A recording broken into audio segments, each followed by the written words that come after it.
dù bao ngày dài mà đời chẳng thấu tìm dẫu là giờ chỉ mình ta chỗ xa xăm.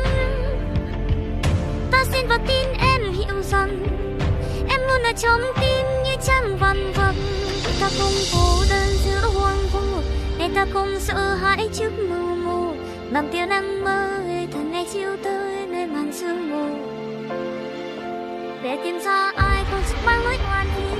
Giờ thật dù đêm theo cả những nỗi buồn phiền, lòng tơ vương như